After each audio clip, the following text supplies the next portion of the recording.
Spheres video number 12, section of spheres video number 6।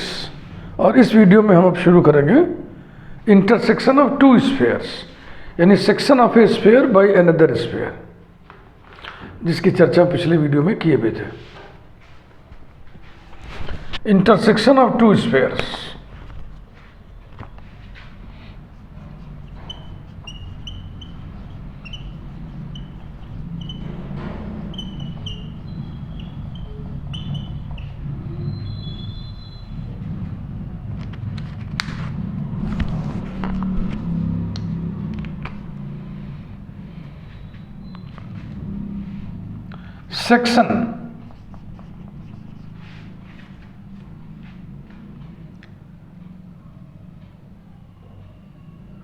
Section of a sphere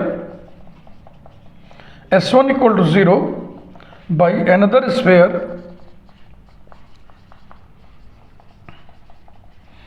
S2 equals to 0 is a circle. Is a circle for which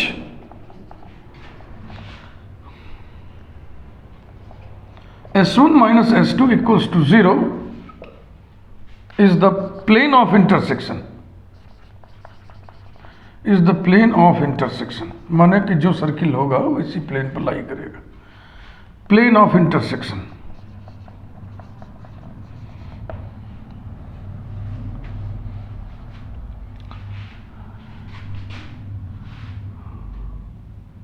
यही लिख दे रहे हैं called, ये जो plane of intersection है इसको radical plane कहते हैं। Called the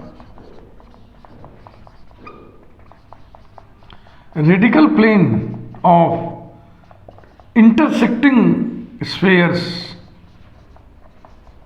intersecting spheres. Radical plane का डेफिनेशन तब जब दो स्फेयर से एक दूसरे को इंटरसेक्ट कर रहे हों, और तब जब दो स्फेयर से एक दूसरे को इंटरसेक्ट ना कर रहे हो। रेडिकल प्लेन का डेफिनेशन दोनों केस में अलग अलग होता है। जब दो स्फेयर एक दूसरे को इंटरसेक्ट कर रहे हैं तब ये जो प्लेन ऑफ इंटरसेक्शन है S1 minus S2 equal to 0, इसे रेडिकल प्लेन कहते हैं। और जब नहीं इंटरसेक्ट करेंगे तो वहाँ कॉन्सेप्ट कुछ और है, वो मैं आपको बताऊंगा। उसमें भी इक्वेशन यही आता है S1 minus S2 equal to 0, but geometrical concept is different. पहली टिप्पणी, S1 plus lambda into S1 minus S2 equal to 0,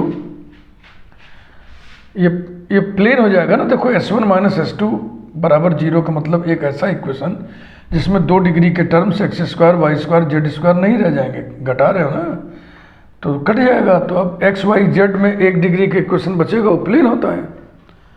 तो ये एस प्लस लेमडा पी बराबर 0 जैसा इक्वेशन नहीं हुआ। तो ये sphere through the circle represents sphere through the circle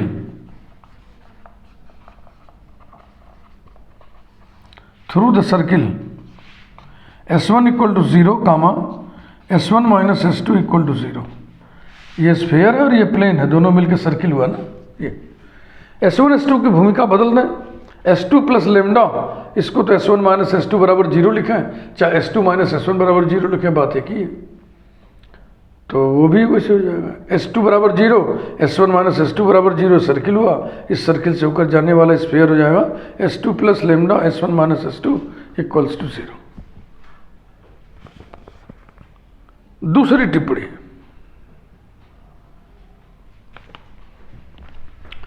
दूसरा फुटनोट ग्रेड सर्किल से संबंधित है। If sphere S1 equal to 0 cuts sphere S2 equal to 0 in a great circle,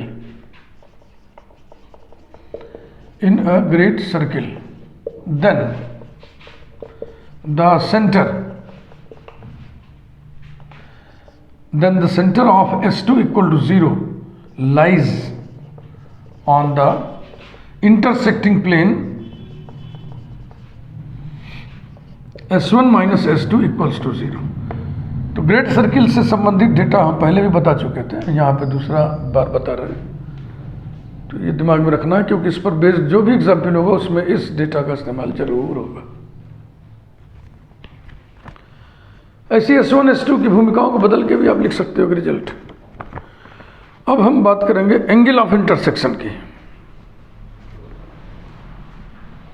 अगर दो स्फीयर्स एक दूसरे को कट कर रहे हैं तो एंगल ऑफ इंटरसेक्शन क्या होगा?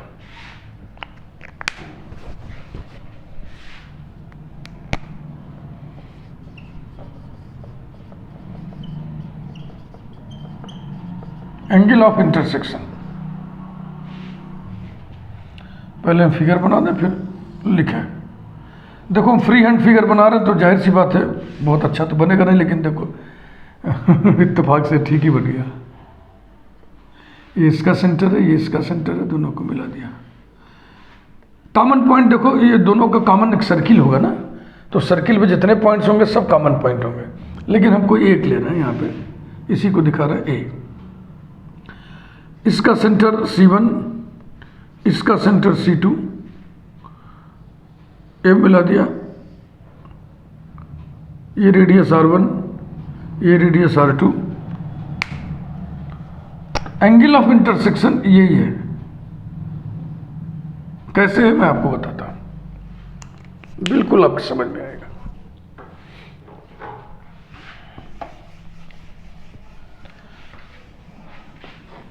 इंटरमीडिएट में आपने पढ़ा था एंगल बिटवीन टू कर्व्स, तो वहीं से मैं शुरू कर रहा हूं। पहले उसको मैं बता दूं, फिर एंगल बिटवीन टू स्फीयर्स बताऊंगा। इंटरमीडिएट में आपने सीखा था कि दो कर्व यदि एक दूसरे को काटें तो उनके बीच का कोण क्या होगा। देखो कर्व तो टेढ़ा होता है ना, तो इसके बीच का एंगल क्या होगा? एंगल तो सीधी रेखाओं से एक कोण बनता है, सीधी रेखाओं के मिलने से कोण बनता है, कोना बनता है, कोना, कोना, कोण, कोण, इस तरह से कोण शब्द की उत्पत्ति हुई है। तो यहां तो सीधी लाइन है ही नहीं है, तो क्या होता है कि कॉमन पॉइंट पर दोनों कर्व्स के लिए टेंजेंट लाइन खींचिए। ये टेंजेंट लाइन, ये टेंजेंट लाइन, इन टेंजेंट्स के बीच में जो एंगल बनता है उसी को एंगल ऑफ इंटरसेक्शन कहते हैं। उसी को कहते हैं कि इस कॉमन पॉइंट पर दोनों कर्व्स के बीच का एंगल है। ठीक, angle of intersection of to curves is the angle between their tangents at the common point. दो वक्रों के बीच का कोण कॉमन पॉइंट पर उनके स्पर्शियों के बीच के कोण के बराबर डिफाइन किया जाता है। ऐसे ही इसको सरफेस समझ लें आप। समझ लीजिए एक सरफेस ये है, एक सरफेस ये है, ये सरफेस है मान लो। तो ऐसे सामने से हम देख रहे हैं तो यही पोर्शन दिखेगा ना, ये वाला। मान लो एक सरफेस ये है, एक सरफेस ये है, दोनों ने एक दूसरे को कट किया और ये कॉमन पॉइंट हमने ले लिया। तो कॉमन पॉइंट पर अब क्या खींचेंगे हम? टेंजेंट लाइन नहीं खींचेंगे, अब हम टेंजेंट प्लेन खींचेंगे। तो एक प्लेन इस पर खिंचाएगा, एक प्लेन इस पर खिंचाएगा, टेंजेंट प्लेन हो गया। अब ये सीधी सीधा है, प्लेन है ना। इन दोनों टेंजेंट प्लेन्स के बीच में जो एंगल होगा वही एंगल ऑफ इंटरसेक्शन होगा। तो एंगल ऑफ इंटरसेक्शन की बात पहले हम करें।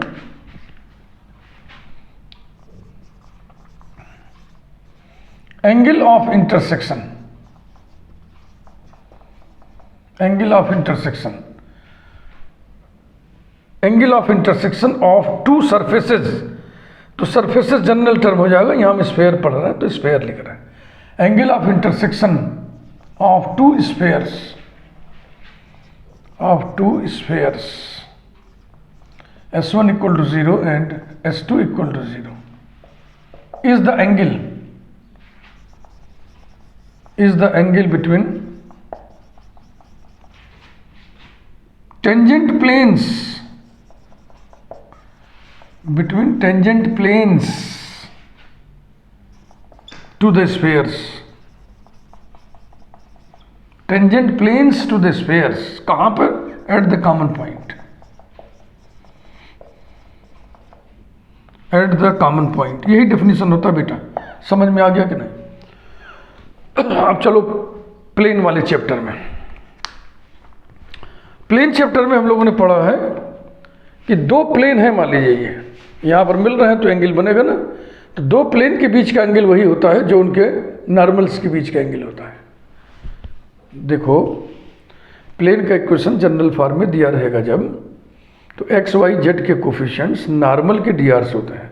यानी किसी इक्वेशन को देख करके क्या इन्फॉर्मेशन मिल रहा है आपको, प्लेन के नॉर्मल के डीआर्स हमारे पास है, इसलिए प्लेन की जो भी ज्योमेट्री हम सोचते हैं उसके नॉर्मल के रूप में सोचते हैं। जैसे कि समझिए दो प्लेन्स पैरेलल कब होंगे, जब उनके नॉर्मल्स पैरेलल हो। देखो ये प्लेन है और हम उंगली खड़ा कर दे, समझ लो इस प्लेन का नॉर्मल है। तो दो प्लेन्स पैरेलल कब होंगे, जब उनके नॉर्मल्स पैरेलल हो। दो प्लेन परपेंडिकुलर कब होंगे, जब उनके नॉर्मल्स परपेंडिकुलर हो। समझ में आ रहा है ना। एक प्लेन और एक लाइन पैरेलल कब होंगे, जब लाइन प्लेन के नॉर्मल के परपेंडिकुलर होगा। ये लाइन इस प्लेन के परपेंडिकुलर कब होगा, जब ये इसके नॉर्मल के पैरेलल होगा। समझ रहे ना आप। तो दो प्लेन्स के बीच का एंगल वही होता है जो उनके नॉर्मल्स के बीच का एंगल होता है। उसको आप भी समझिए, एक प्लेन ये है, एक प्लेन ये है, ये प्लेन है, ये भी प्लेन है। अब 3D पिक्चर हम नहीं बना रहे हैं, 3D फिगर नहीं बना रहे। समझो ऐसे प्लेन है, तो अब सामने से देख रहे हो तो ये दिखेगा ना, ये एक प्लेन ये है, इनके बीच का जो एंगल है ये निकालना हमें। प्लेन पर नॉर्मल इस पर खड़ा करिए, इस पर नॉर्मल खड़ा करिए, ये नॉर्मल्स है ये। तो ये जो एंगल होगा ये वाला, वही इस एंगल के बराबर होगा। ये तो 90 डिग्री है, तो 90 डिग्री 90 डिग्री, ये 90 डिग्री हो गया, 180 डिग्री। अब अगर ये थीटा है तो ये थीटा होगा, ये थीटा होगा। ये कितना होगा, 90 डिग्री माइनस थीटा। तो 90 डिग्री माइनस थीटा नहीं, 90 डिग्री माइनस थीटा नहीं होगा, यहाँ से यहाँ तक 180 है ना, तो पाई माइनस थीटा होगा। यहाँ से लेकर के यहाँ तक पाई है, तो ये कितना होगा, ये होगा पाई माइनस थीटा। तो इसका इसका योग कितना होगा, जोड़ पाई होगा। तो इसका इसका योग पाई होगा, इसका इसका योग भी पाई होगा। समझ रहे हैं ना।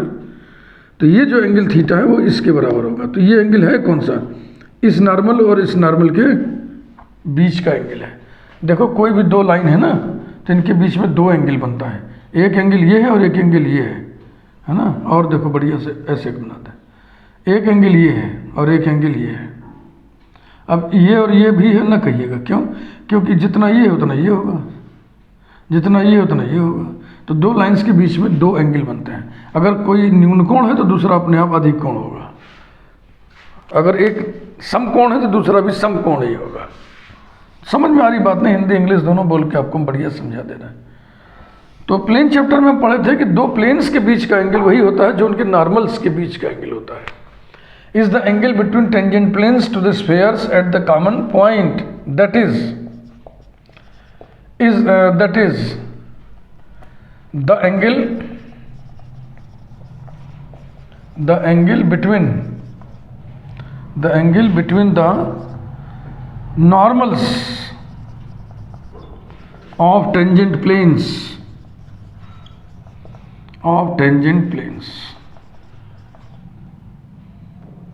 Full stop. इतनी बात समझ में आ गई आपको। अब आपको यह भी मालूम होगा कि कोई सर्किल है, उसको कोई लाइन छू रही है, टेंजेंट लाइन, तो ये टेंजेंट लाइन रेडियस के परपेंडिकुलर होता है। तो हाई स्कूल में प्रमेय है, थ्योरम है, स्पर्श रेखा त्रिज्या के लंबवत होती है। Tangent line is perpendicular to the radius.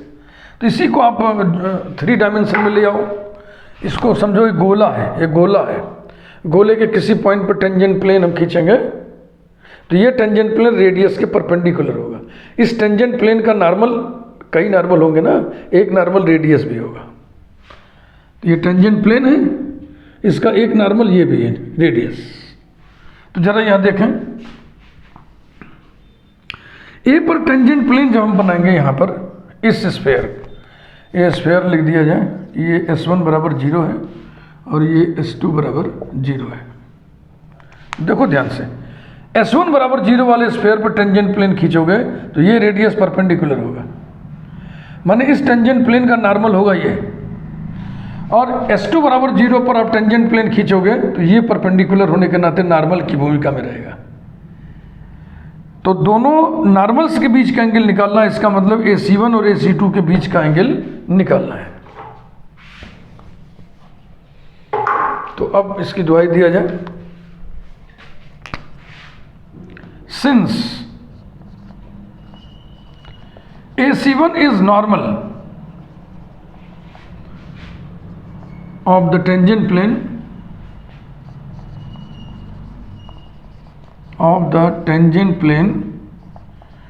to the sphere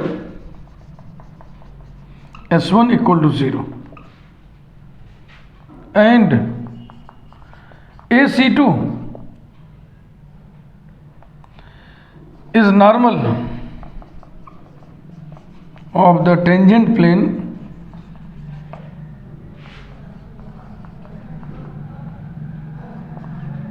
to the sphere S2 equal to 0. Therefore,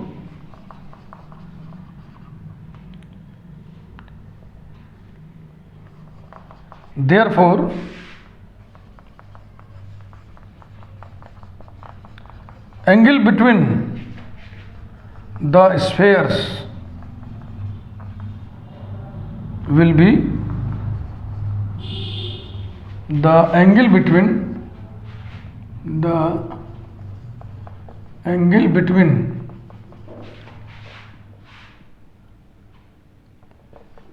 AC1 and AC2,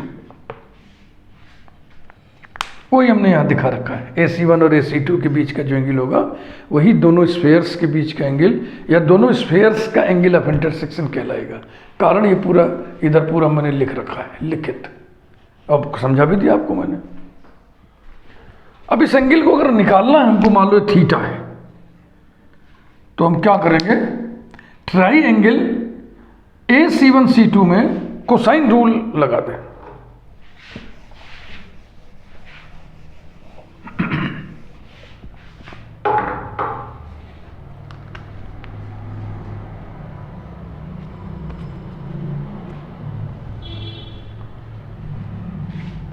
Now,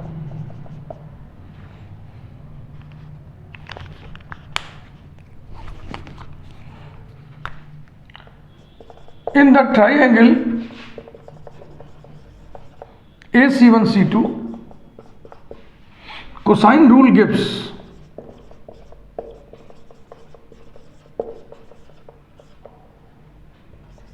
cos theta equal to R1 square plus R2 square, या ऐसे पूरा लिखना है पहले,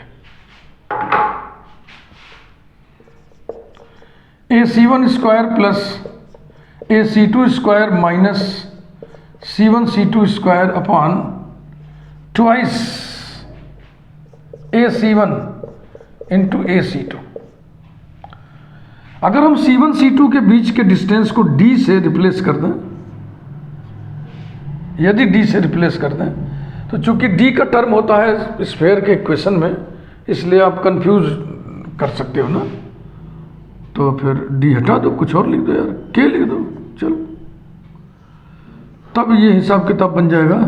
cos theta equal to R1 square plus R2 square minus K square upon 2R1 R2 implies that theta equal to cos inverse of R1 square plus R2 square minus K square upon 2 R1 R2।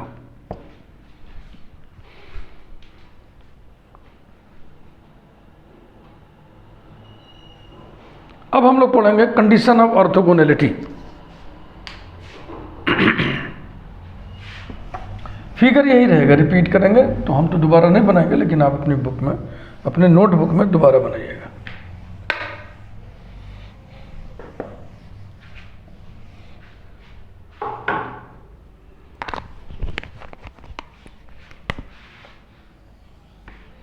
Angle of intersection, अरे orthogonal intersection, orthogonality,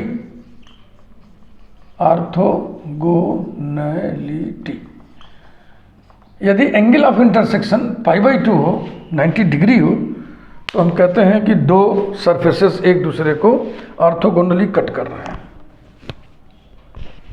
ऐसे curve के लिए आप पढ़े हुए हैं। If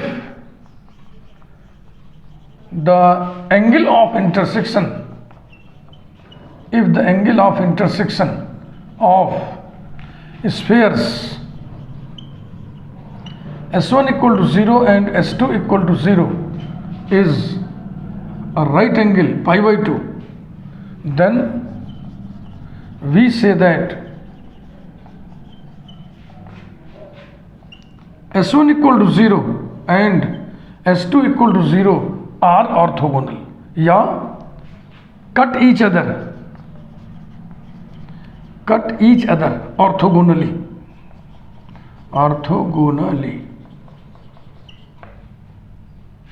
अब condition of orthogonality हम निकालने जा रहे हैं। कंडीशन ऑफ ऑर्थोगोनलिटी लिख दें, चाहे कंडीशन फॉर ऑर्थोगोनल इंटरसेक्शन लिख दें। ऑर्थोगोनल की हिंदी होती है लंब, ऑर्थोगोनलिटी माने लंब कोणिकता।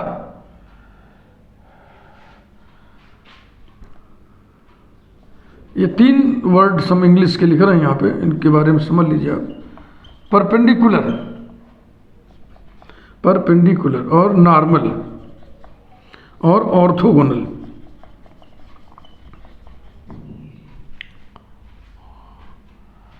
दो लाइन्स एक दूसरे के परपेंडिकुलर होती हैं, दो प्लेन्स एक दूसरे के परपेंडिकुलर होते हैं।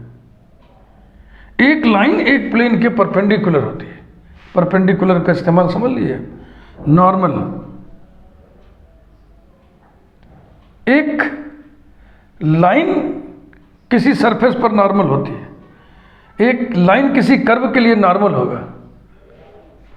मान लो ये कर्व है, इस पॉइंट पर हमने टेंजेंट खींचा, इस पॉइंट से होकर जाने वाला एक परपेंडिकुलर खींचा जो टेंजेंट के परपेंडिकुलर है, तो इसी को नॉर्मल कहते हैं। यानी normal to a curve is a line which is perpendicular to tangent plane. इसी को 3 डायमेंशन में नॉर्मल टू अ सरफेस का नॉर्मल कौन होगा? जो इस पॉइंट पर, किसी पॉइंट पर ही बात होती है ना, किसी पॉइंट पर सरफेस मान लो ये, तो उसका नॉर्मल क्या होगा? टेंजेंट प्लेन की परपेंडिकुलर जो लाइन होगी। 2 डायमेंशन में टेंजेंट लाइन ये कर्व होगा, ये टेंजेंट लाइन होगा और परपेंडिकुलर होगा। 3 डायमेंशन में ये सरफेस होगा, ये टेंजेंट प्लेन होगा और ये परपेंडिकुलर लाइन होगा। ऑर्थोगोनल यूज करते हैं कि 2 कर्व्स ऑर्थोगोनल हैं, 2 सरफेसेस ऑर्थोगोनल हैं।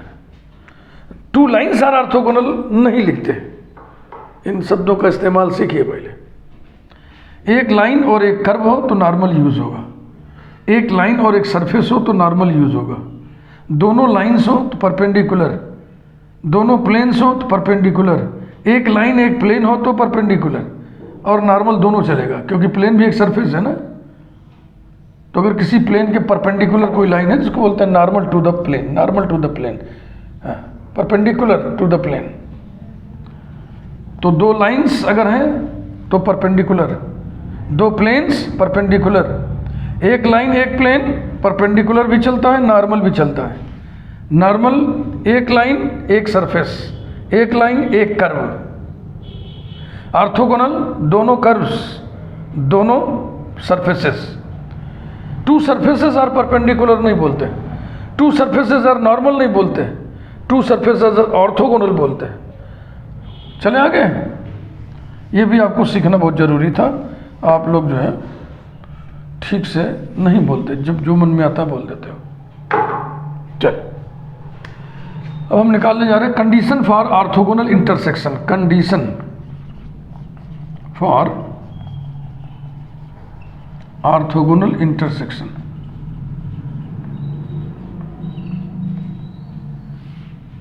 तो क्या कंडीशन होगा?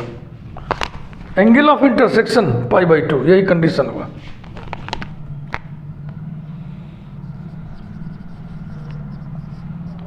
Angle of intersection equals to pi by 2 implies that triangle C1AC2 is a right angled triangle, right angled triangle, यहां पे थोड़ा सा बढ़ा दे रहे हैं, that is theta equal to pi by 2, figure में थीटा लिखा हुआ ना, ट्राइंगल, और this implies that Pythagoras theorem लगा दें,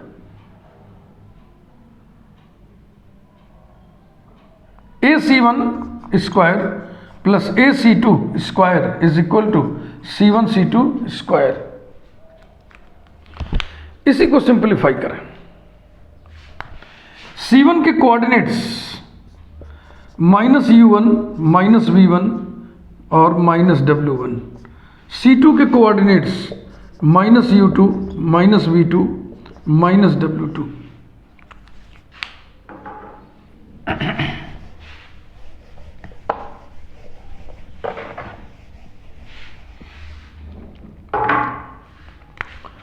implies that R1 square plus R2 square is equal to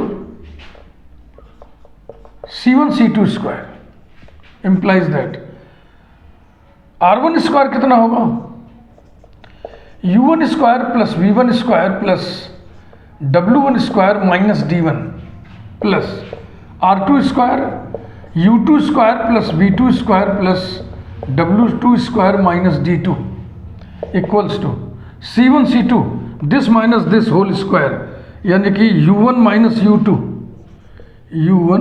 U2 whole square plus V1 minus V2 whole square plus W1 minus W2 whole square. इसको simplify करें, implies that U1 square plus V1 square plus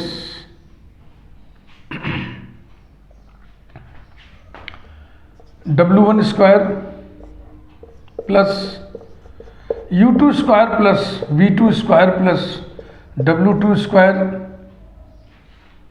minus D1 minus D2 is equal to, इसे expand करिए तो U1 square plus V1 square plus W1 square, सब में पहले का square हमने कलेक्ट कर लिया, प्लस सब में दूसरे के स्क्वायर कलेक्ट करिए, U2 square plus V2 square plus W2 square, फिर पहला गुणे दूसरे का दूना माइनस के साथ -2 ब्रैकेट में U1 U2 plus V1 V2 plus W1 W2, तो ये इससे कैंसिल हो गया और ये इससे कैंसिल हो गया, जो बच गया इधर भी सब निगेटिव इधर भी सब निगेटिव, पॉजिटिव कर दो, वही कंडीशन ऑफ ऑर्थोगोनल इंटरसेक्शन है।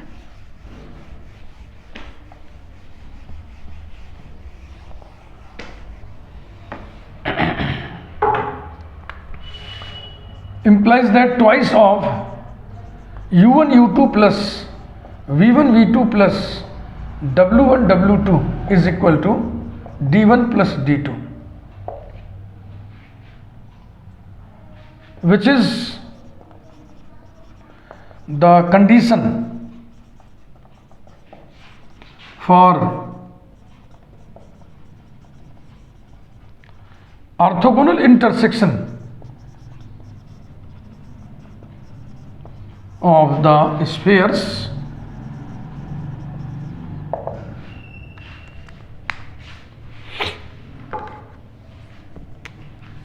S1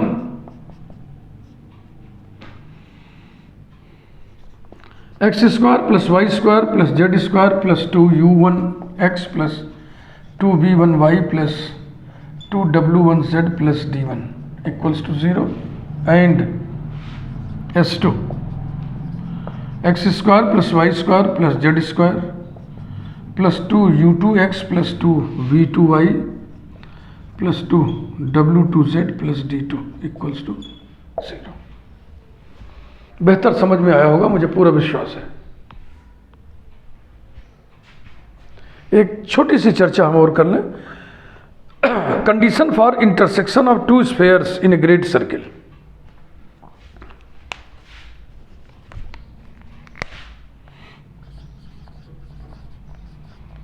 condition for two spheres,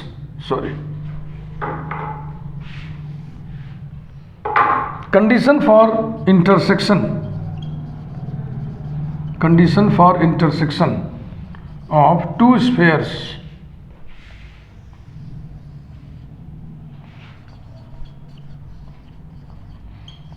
in a great circle.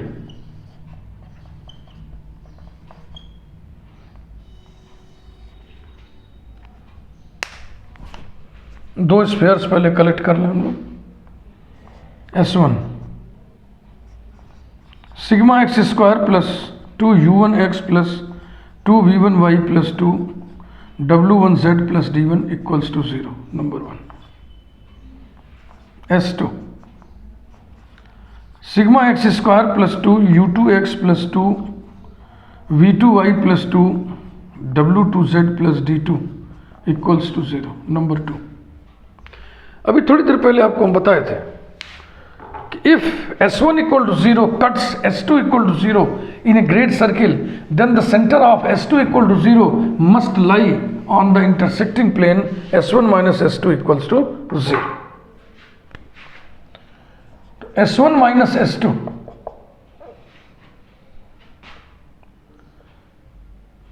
2 bracket में u1 minus u1 minus u2 x plus 2 v1 minus v2 into y plus 2 w1 minus w2 into z. ये घटाना है ना, देखो ये वाला cut जाएगा, this minus this 2x u1 minus u2. ठीक. फिर d1 minus d2 plus d1 minus d2 equals to 0. Number 3. If S1 equal to 0 cuts S2 equal to 0 in a great circle, then the center minus u2 minus v2 minus w2 of S2 equal to 0 must lie on the plane S1 minus S2 equals to 0. It follows that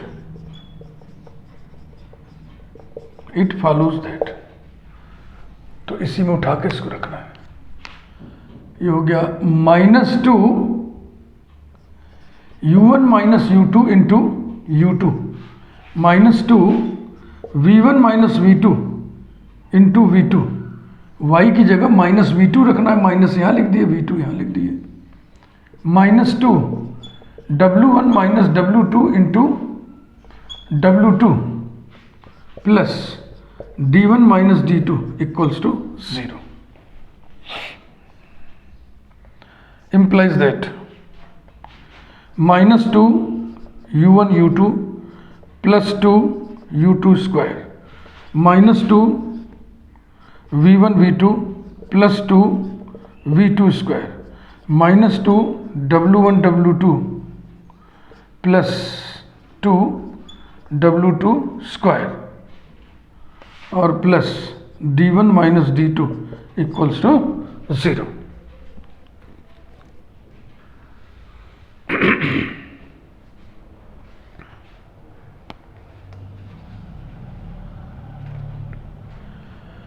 अब ये जो twice वाले term है, ये वाले तीनों negative term को बाईं तरफ करना. इंप्लाइज दैट ट्वाइस ब्रैकेट में u1 u2 plus v1 v2 plus w1 w2 is equal to क्या बचा? बच गया ट्वाइस ब्रैकेट में u2 square plus v2 square plus w2 square bracket बंद plus d1 minus d2 equals to twice bracket में u2 square plus v2 square plus w2 square minus d2. ये setting किया हमने, प्लस d1 d2 को balance करो, -2d2 आपने लिख दिया, जबकि -d2 लिखना चाहिए था। तो -2d2 के बाद क्या लिख दें, +d2। और ये देखो कुछ और नहीं, 2r2 स्क्वायर है। r2 is the radius of the circle S2 equal to 0, 2r2 square plus d1 plus d2 plus d1 plus d2। Required condition, यही है रिक्वायर्ड कंडीशन। और इस वीडियो में बस इतना ही। अगले वीडियो में रिलेटेड एग्जाम्पल्स आपके सामने में रखेंगे। वीडियो लाइक करें। Thank you.